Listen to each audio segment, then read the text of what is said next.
into our temporary studio here is Angela Sobey. Angela, welcome to the show. Thanks for popping in. Thank you so much. Good afternoon to you and to your listeners. How's Action SA feeling at this point? Exhausted. Yeah, not much sleep in the last few. It hasn't been much sleep in the last 3 months, I would say. It's been a very intense, it's been a robust campaign, and certainly there's been quite a few sleepless nights. So. Yeah.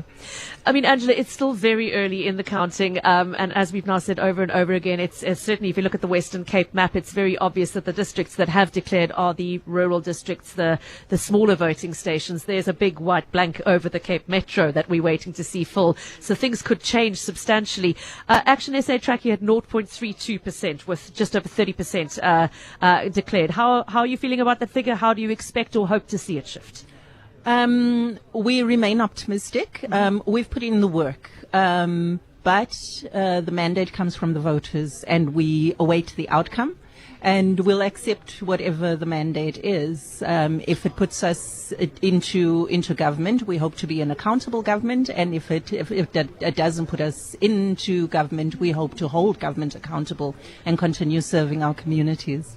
So whatever the outcome, the party will continue. This is the first step of a long-term plan, not so? It is, but it's bigger than just the 2024 elections. This is about ensuring that we use our political platform to make a difference in our communities, and that's certainly what I intend to do in growing our footprint in the Western Cape in particular. Now, one of the reasons you're all looking so tired is that you were obviously had party agents engaged at the voting stations yesterday, and you were responding to people's pleas for help and complaints when things weren't going right. Talk us through some of the things that concerned you yesterday, and how significant you feel they were in terms of where we sit today.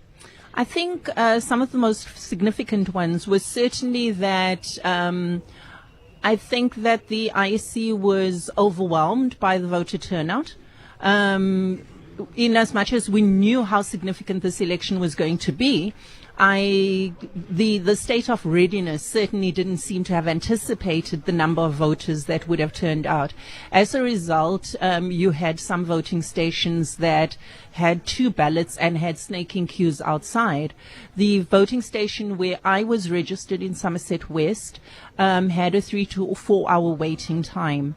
Parklands had an average of 5 hours waiting time when I was there last night.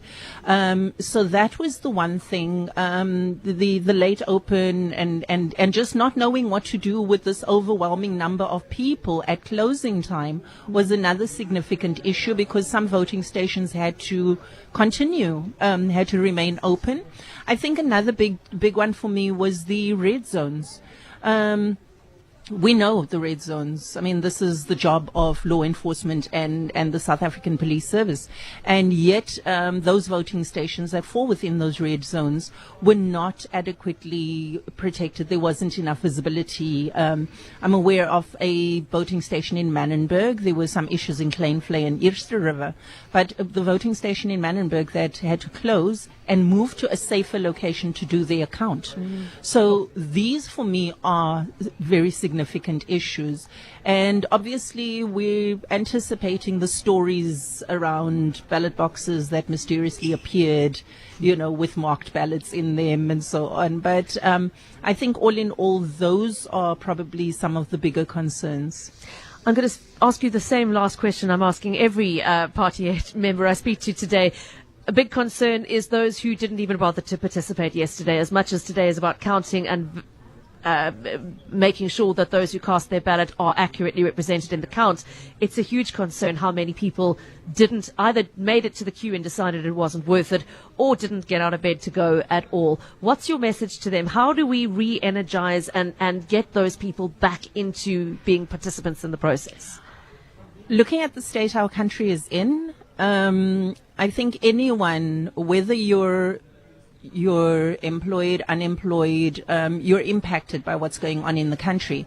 And especially your responsibility to future generations, to our children and so on. So I think the long and short of it is that to those that did go out and did endure the queues and voted, is that you're going to get the government you voted for. And to those that decided to abandon the queues and not get out of bed at all, you're going to get the government you deserve. I think that's what it comes down to. Angela Sobey, thanks for popping into our studio.